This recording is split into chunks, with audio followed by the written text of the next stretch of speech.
आगरा में तीसरे चरण की 7 मई को होने वाले चुनाव के लिए प्रचार तेजी से चल रहा है। फतेहपुर सीकरी लोकसभा क्षेत्र के बाहजरार में भाजपा के वरिष्ठ नेता राजनाथ सिंह ने कल भाजपा प्रत्याशी राजकुमार चाहर के समर्थन में चुनावी जनसभा को संबोधित कर जनता से वोट देकर जिताने की अपील की। भाजपा नेता राजनाथ सिंह ने संबोधित करते हुए कहा कि पंडित जवाहरलाल नेहरू, इंदिरा गांधी, राजीव गांधी देश से गरीबी नहीं मिटा पाए, लेकिन ये करिश्मा भारत के प्रधानमंत्री नरेंद्र मोदी ने कर दिखाया और 8 साल में 25 करोड़ लोगों को गरीबी से बाहर निकाला है।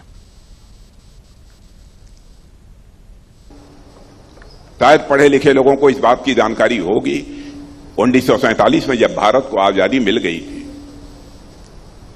तो महात्मा गांधी ने कहा था कि जिस कांग्रेस के झंडे के तले हमने आजादी की लड़ाई लड़ी है, अब उस कांग्रेस को अपने को भंग कर देना चाहिए। कांग्रेस नाम से कोई राजनीतिक पार्टी नहीं होनी चाहिए। स्वार्थवश कांग्रेस के लोगों ने सोचा कि कांग्रेस का नाम जब तक रहेगा हम देश की जनता को भुनाते रहेंगे कि आजादी यदि मिली है तो केवल हमारे कारण मिली है और किसी दूसरे कारण नहीं मिली है। लेकिन मैं आपको बधाई देना चाहता हूं, सारे देश की जनता का अभिनंदन करना चाहता हूं।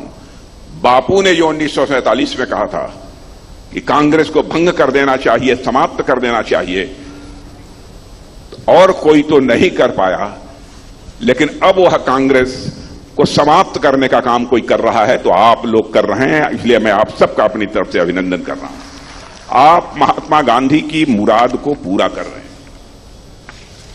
महात्मा गांधी की दूसरी मुराद यह थी, भारत से गरीबी समाप्त होनी चाहिए।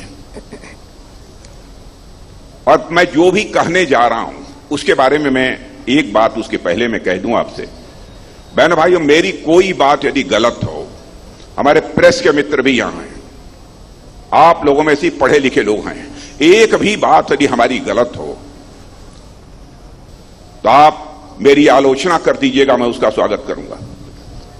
और यह बात मैं इसलिए कह रहा हूं कि जिंदगी में हमने राजनीति की है तो जनता की आंखों में धूल झोंक कर राजनीति नहीं की है, जनता की आंखों में आंख डालकर राजनीति की है।